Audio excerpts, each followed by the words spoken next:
ছোট বোন স্মৃতি অত্যন্ত সুন্দরভাবে বুঝিয়ে দিয়েছে যে কিভাবে মানুষের সবচেয়ে বড় কথা হচ্ছে চেতনা। আমার যদি চেতনায়, আমার যদি বিবেককে নাড়া আমি নিজে না দেই, বাইরে থেকে যতই ফোর্স করা যায়, যতই বোঝানো যায়, যতক্ষণে বুঝলাম শুনলাম, এখান দিয়ে ঢুকলো ওখান দিয়ে বেরিয়ে গেল।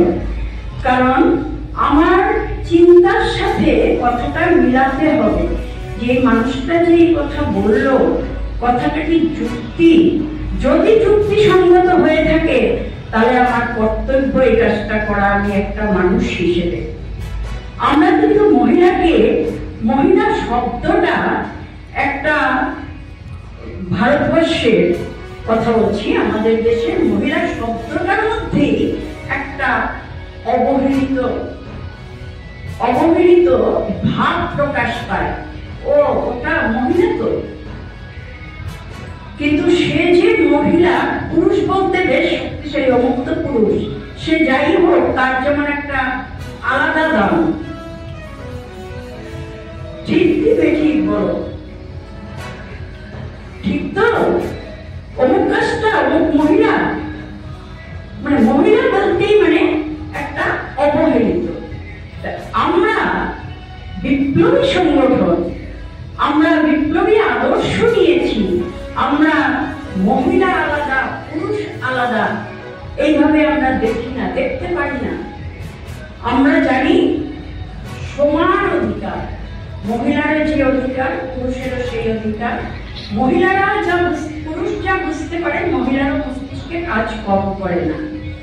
শুধু হয়তো মাসুম পাওয়ারটা গায়ে শক্তি পুরুষদের একটু বেশি থাকতে পারে, কিন্তু অন্য সমস্ত দিকের দক্ষতা, কর্মক্ষমতা দিক থেকে মহিলারা এখনো একটা 5 বছরের ছেলে যা বুঝতে পারে না, একটা 3 বছরের মেয়ে তার চেয়ে বেশি জ্ঞান রাখে, কিন্তু তার আইকিউ অনেক ডেভেলপ, সে বোঝার ক্ষমতাটা তার অনেক বেশি। বোঝা গেল তো? তাহলে আমরা এই সমাজের এই কথাগুলোকে, যে মহিলারা তো দুর্বল জাতি, এটা শুনতে শুনতে শুনতে শুনতে বাড়িতেও একটা বিষয় নিয়ে সিদ্ধান্ত হবে, 5 জন পুরুষ বসে সিদ্ধান্ত নিয়ে নেয়। মহিলাদের ডাকে কি ডাকে আপনারা শুনতে পাচ্ছেন?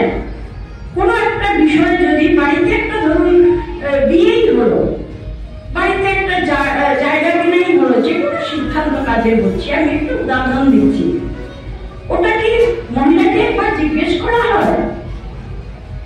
হয় না? আমরা এই সর্বে সর্বা, আমরা সেই সুযোগটা দেব কেন? যতটুকু পুরুষ একটা পরিবারের প্রতি কর্তব্য করে, তার চেয়ে তো মহিলারা কম করে না। শ্রম কি কম দিন? আপনারা সারাদিন শ্রম করতে থাকেন। আজকে তো আমি বলেছি আপনারা সবাই ছুটি নিয়ে আসবেন, বলিনি?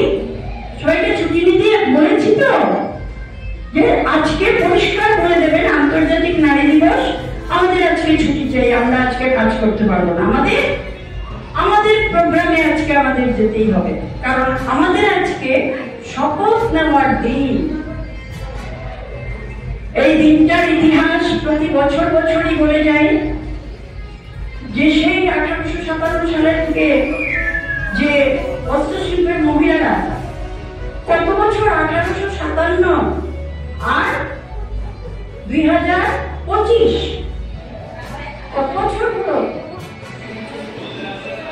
তবে এত শত বছর পরে আজকের যে তখনের যে সমস্যা, সমাজের যে তখনের যে সমস্যাটা ছিল, আজকে তো সেই সমস্যা না।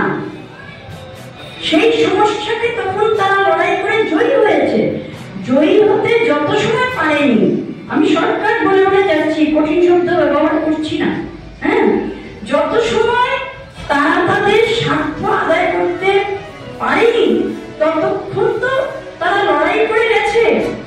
লড়াই করে যাওয়ার ব্যক্তিগত স্বার্থ নয়, সামাজিক স্বার্থ, সেই লড়াই